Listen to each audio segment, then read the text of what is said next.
بسم الله الرحمن الرحيم. النهارده هنتكلم على ماتش الزمالك وطلائع الجيش اللي انتهت النهارده 2-2. طبعا اداء الزمالك النهارده غير مرضي وعليه علامات استفهام كتير. التشكيل اللي حطه جروس برضو تشكيل كده فيه اخطاء كتير. كان بيلعب باتنين راس حربة، ناصر منسي وحسام اشرف، وهما الاتنين نفس الستايل. طبعا طلائع الجيش تقدم بهدف، الزمالك حط هدفين. في الشوط الثاني طبعا نزل الجيش ضغط شويه، حط هدف التعادل. طبعا في سوء اداء وسوء مستوى من لعيبه الزمالك، وجروس ما قدرش المباراه كويس. جروس طول الماتش شايف ان الضغط كله من ناحيه عمر جابر، الناحيه الشمال بتاعت طلائع الجيش، ولم يتدخل، والهجوم كله من ناحيته. طبعا لسوء حاله عمر جابر ما كانش قادر ان هو يجاري لاعيبه الجيش.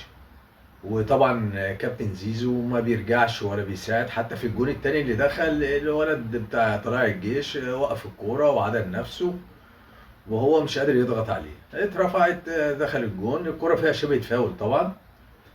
الحكم طارق مجدي النهارده ظلم الزمالك ظلم مبين. ضغط عن ضربة جزاء مليون في المية لصالح محمد حمدي لما الجون دخل فيه، والولد نزل وراح، شالوه وراح المستشفى، وفي الاخر حسبها فاول عليه. وفي اخر الماتش كوره برضو لمحمد شحاته لقى هجمه للزمالك حسبها فاول عليه. كورتين لشلبي وكوره لمحمد شحاته برضو تدخل عنيف وضرب من لعيبه طلائع الجيش، والحكم بيشاور باستمرار اللعب، ومخرج المباراه ما بيعيدش الكور ديت. والكابتن وجيه احمد رئيس لجنه الحكام هاني ابو ريده جابه، ما اعرفش جابه ليه. وجيه احمد دوت زيه زي احمد الشناوي زي بقيه الحكام اللي هي ضد الزمالك، وبيجيب حكام معينه بتكره الزمالك.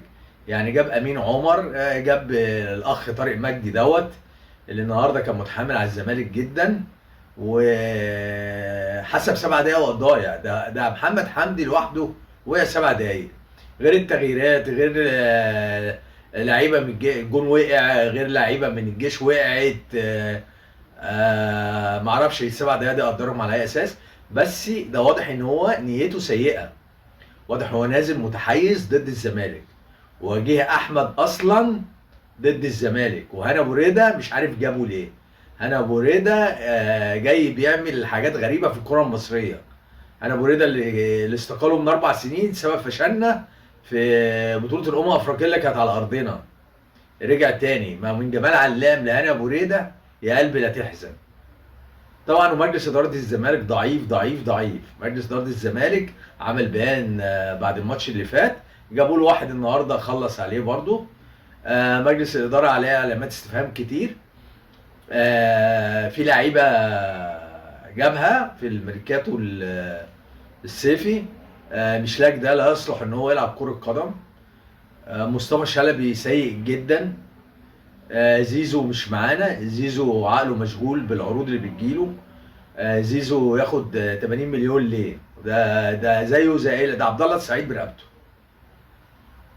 زيزو سيء، تصرفه في الكوره سيء، استلامه للكوره سيء، بساطته لزملائه سيئه. مش عايز يلعب ما يلعبش، عايز يمشي يمشي. الزمالك مش هيقف على حد. حسن شحاته اعتزل، وعلي خليل اعتزل، وفاروق جعفر اعتزل، والكوارشي ساب الزمالك، وجمال عبد الحميد والعمالقه دول كلهم. انت هتيجي ايه فيهم يعني؟ بتلعب باداء في رعونه وفي استهتار وفي منظره. كده نادي الزمالك كده فقد الفرصه في المنافسه على الدوري اعتقد، لان هو في ال6 مباريات خسر 7 نقط وبقى عنده 11 نقطه، وفرط في ماتش المصري وفرط في ماتش الجيش برضه. فحال الزمالك لا يرثى له. ولو الزمالك كمل بالسكواد دوت، الزمالك ممكن ما يبقاش بين ال9 الاوائل.